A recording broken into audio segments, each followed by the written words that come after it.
saya Aisyah Silawati, saya dari kelompok 3 dalam metode pembelajaran Al-Quran, metode tilawah. Saya bersama Bu Wiwin Winarni. Baiklah, saya akan mempresentasikan dari metode ini. Yang pertama daftar isinya yaitu pertama agenda, yang kedua pembelajaran, yang ketiga kelebihan metode, dan keempat penerapan metode, dan kelima kesimpulan. Dari pengertian metode tilawah, membaca Al-Quran, tilawatul Quran adalah salah satu ibadah yang banyak mengandung keutamaan. Adalah pintu gerbang meraih petunjuk-petunjuk yang terkadang di dalam Al-Quran. Siapa yang menginginkan petunjuk dari Allah pasti akan menjadikan tilawatul Quran sebagai ibadah unggulannya. Siang dan malam ia tidak akan menjauh dari Al-Quran. Bibir kering dan kerongkongan serak bukan halangan untuk mendapatkan keutamaan kitab suci itu. Untuk memompa semangat belajar Al-Quran amat penting mengetahui keutamaan membaca dan mengajarkannya.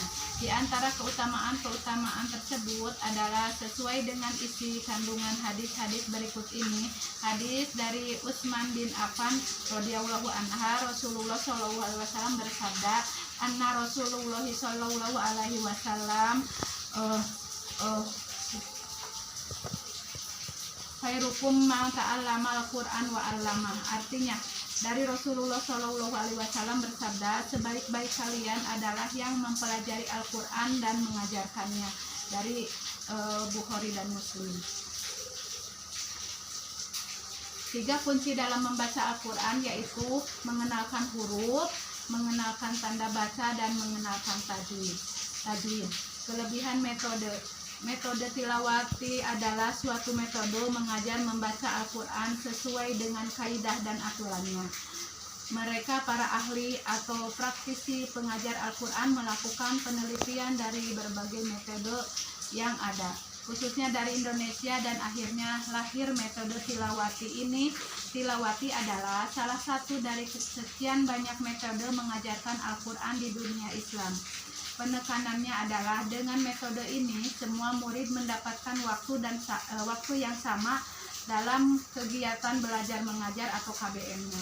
Jadi antara yang datang duluan dan yang datang belakangan mendapatkan alokasi waktu sama karena menggunakan metode klasikal efektif. Lalu apa dampaknya bagi murid? Hasilnya alhamdulillah para murid tidak mengalami kebosanan dalam kegiatan belajarnya. Tilawati ini mencoba melakukan pendekatan belajar dengan menggunakan otak kanan, sedangkan sebagian metode yang ada di Indonesia menggunakan pendekatan belajar dengan otak kiri. Tentang membaca Al-Quran dengan seni, seperti apa penerapannya? Sejak jilid 1 kita sudah ajarkan kepada murid dengan lagu. Ada beberapa lagu dalam membaca Al-Quran seperti yang sudah saya paparkan di atas. Setiap halaman kita selalu ajarkan dengan melakukannya sehingga murid mudah mengingatnya. Menurut penelitian kami, seseorang akan lebih mudah mengingat sesuatu dengan lagu. Mungkin saya sekian, kita lanjut saja ke Ibu Wiwin Winarni. Warahmatullahi wabarakatuh. Kami akan lanjutkan yang Bu Eis barusan baca. Lanjut ya Bu Eis ya. Tentang membaca Al-Quran dengan seni, seperti apa penerapannya? Sejak jilid 1 kita sudah ajarkan kepada murid dengan lagu. Ada beberapa lagu dalam membaca Al-Quran seperti yang sudah saya paparkan di atas.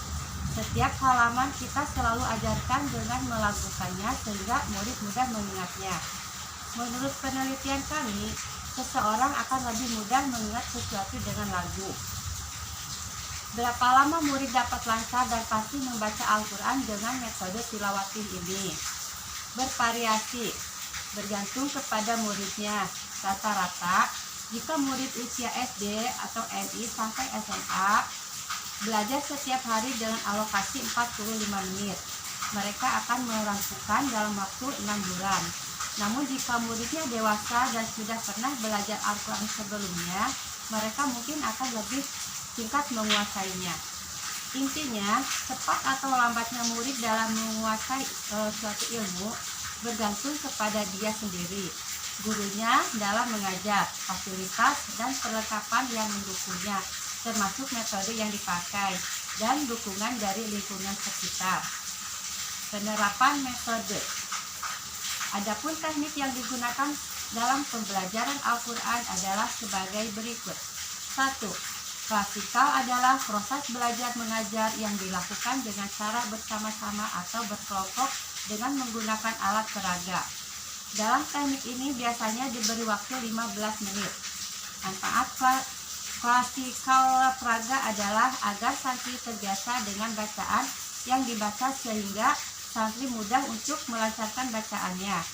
Selain itu, dengan teknik klasikal ini, santri mudah dalam penguasaan lagu roh sehingga santri mampu untuk melancarkan halaman-halaman awal ketika santri sudah pada halaman akhir.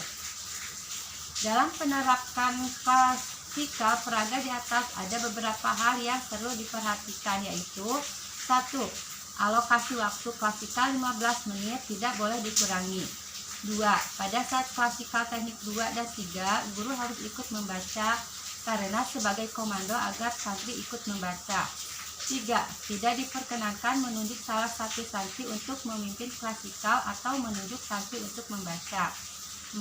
Saat memimpin klasikal, guru hendaknya bersuara jelas dan lantang untuk menggugah semangat belajar santri. 2. Baca simak.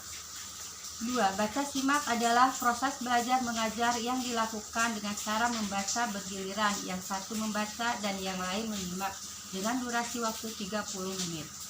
Manfaatnya adalah selain santri tertib dan tidak ramai, pembagian waktu setiap santri adil.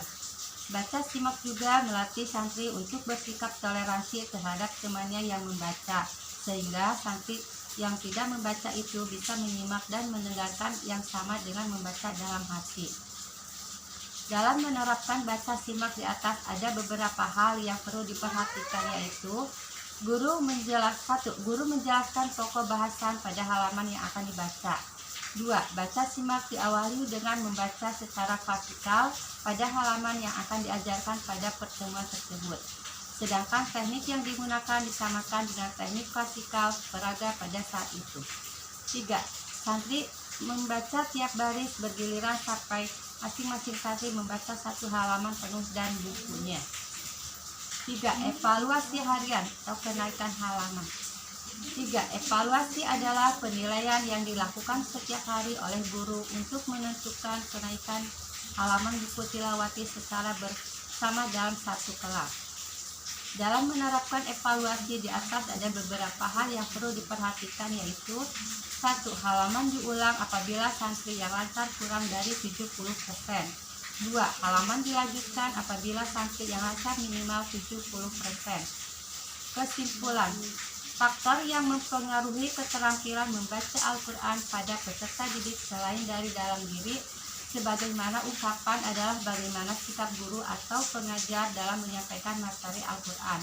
Kerelevanan metode yang digunakan dalam mengajar, adanya motivasi baik dari sang guru maupun dari keluarga atau orang tua.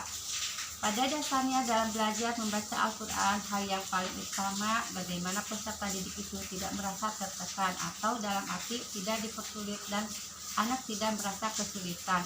Karena hal ini dikhawatirkan pada nantinya peserta didik bisa trauma atau fobik untuk membaca Al-Quran. Mungkin itu yang dapat saya sampaikan, kurang dan lebihnya mohon maaf. Wassalamualaikum warahmatullahi wabarakatuh.